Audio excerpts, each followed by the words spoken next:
guys, welcome back to another unboxing video. My name is Thomas and today it's absolutely bailing. So I'm going to be enjoying a blonde beer that I got in as a gift from Groovy Brewery. Cheers.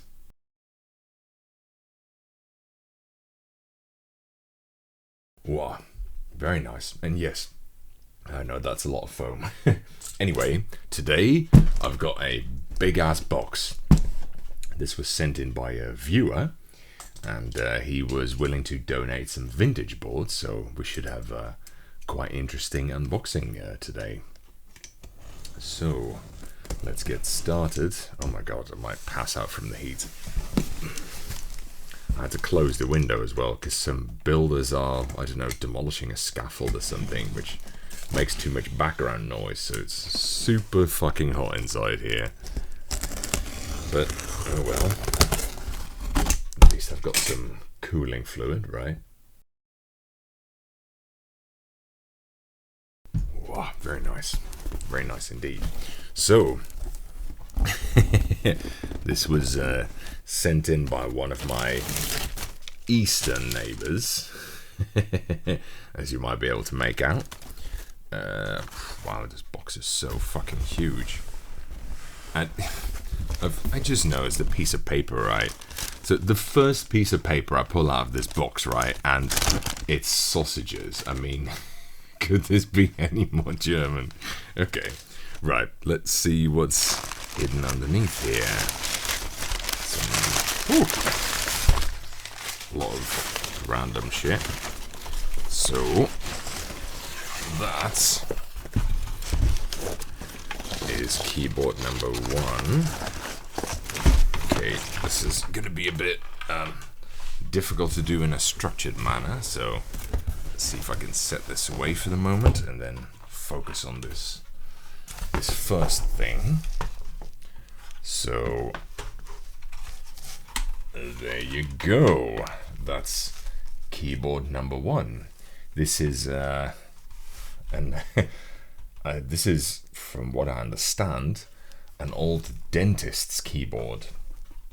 And one of the ways you can make that out, other than the fact that it says CompuDent here, and I guess the brand is called Dentiv. Erst sie, dann wir. One of the giveaway traits apparently is this double bank of keys at the top, which I've been told symbolizes the teeth. Your teeth, because your teeth have numbers, right? That's how they indicate them, or something like that. So apparently this is how you can select teeth in someone's dental profile or whatever. Now, you can clearly see it's German. Does it have a Rollen button on it? No, I don't think so, but it does have the weird over here. And of course it's Quartz. There's a Hilfe. Sorry, I shouldn't make too much fun of Germans. I guess it's kind of compulsory, you know. As a Dutch person, you have to make fun of Germans. It's kind of our national obligation. So the switches. Let me just grab a switch puller. Sorry, a keycap puller. Real quick. So the switches are, as I recall, Rafi switches. Yes, looks like the mechanical type. There you go. I've reviewed these a long time ago. I might even have done a teardown video on them. Maybe, I'm not entirely sure. Maybe not, but in one of the Rafi videos I show how they work. Rafi also made a Hall effect version, but this is the mechanical one. It uses a sort of hoop-shaped contact that's pressed down when you press a button. So yeah, that's pretty cool. And it also, as I just noticed, has a metal back plate. I'm not entirely sure whether this is steel or not. Yeah, it seems to be. I thought it might be aluminium because the Excuse me, because the keyboard doesn't actually weigh all that much. In fact, the whole box was much lighter than I thought it was going to be, considering it holds two big vintage keyboards, which tend to be very heavy. Oh my god, it's so hot. But yeah, in any case, that looks pretty cool. It's somewhat yellowed to the degree where the keys at the top are not all, I think they're supposed to be kind of baby blue, but a bunch of them have yellowed into a sort of very light turquoise or something like that. Also, the order of the keys is fucking weird. So I just noticed that, and this probably has to do with the way they number your teeth or something, but so here's 11 to 18, and then 21 to 28, and then 31 to 38, and 41 to 48. So I guess the teeth near the middle or something are numbered 1, and then they count back or whatever. Yeah, well, one naming convention's as good as any, I guess. There look like there's some tops missing here, but I don't know, maybe they're in the box, so it's not impossible actually, or maybe they just got lost to the hands of time. Looks really cool though. So this is going to get reviewed at some point, obviously, where I'm going to do a full talk about the thing and yada yada yada. This is just an unboxing, of course, but still, I wanted to show you this as well. Das gibt bei uns nur diese Woche. Sorry, German's just so funny if you're Dutch, because it sounds like our language, or maybe the other way around, but just in a really weird way. So yeah, here we have keyboard number 2, and I'm gonna just get rid of this thing real quick. There you go, finding some freedom of movement. Oh wow, this thing weighs fucking nothing. This is okay, I'll show you a flex test at some point, but I can already tell this is ridiculous. Okay.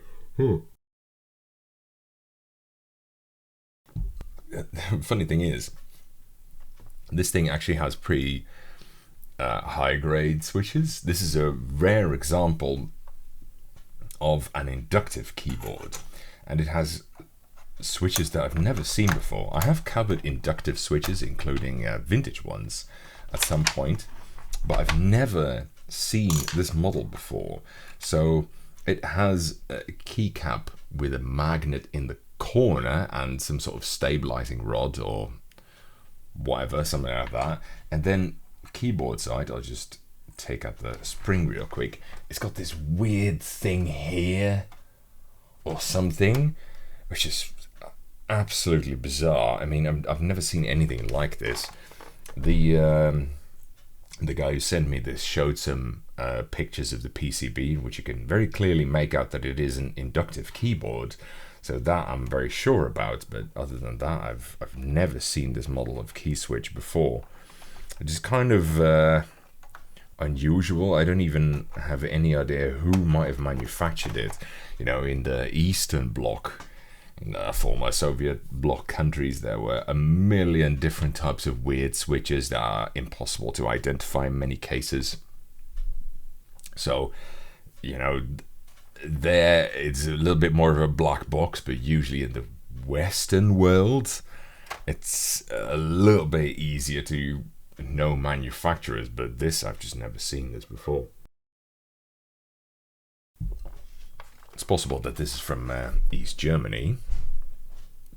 Oh wow, that might actually be an answer right there. It's from Villingen, which I'm not entirely sure where that is, to be honest.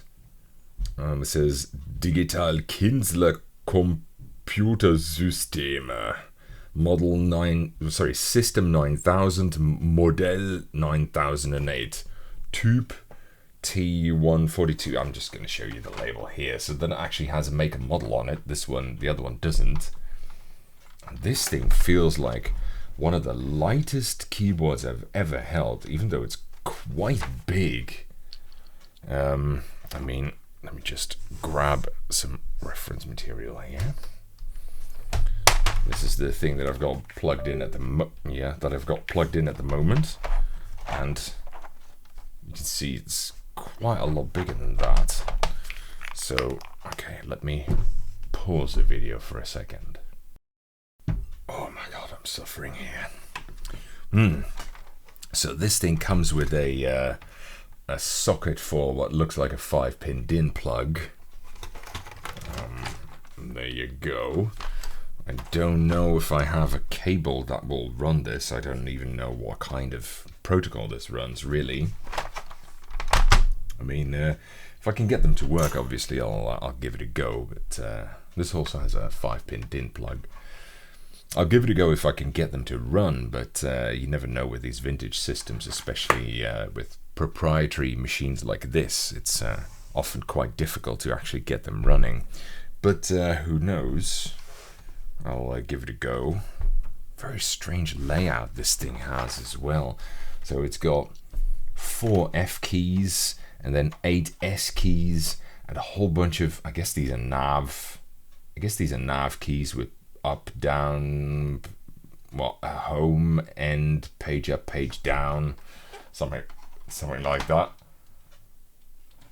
Excuse me, but there are also a bunch of blank buttons, and there are a bunch of capped off positions, and there are also nav buttons here with different legends on them.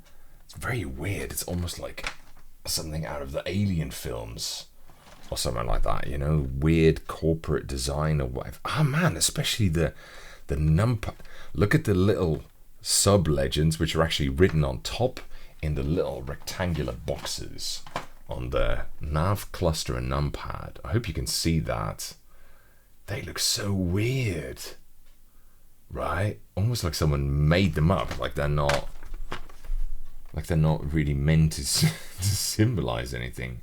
Especially the 00 and 000. I've got really weird symbol stuff next to them. Check that out. Man, I hope this thing works. That I can show you what this does. Although I really doubt... Excuse me. Whew. Although I really doubt that this will really work. Well... I'm going to give this a go at some point. This will appear on the channel at some point, I guess. I think I'm going to cut off the video now, though, because I might collapse from all the heat. Not just is it hot, but there is also, what is it?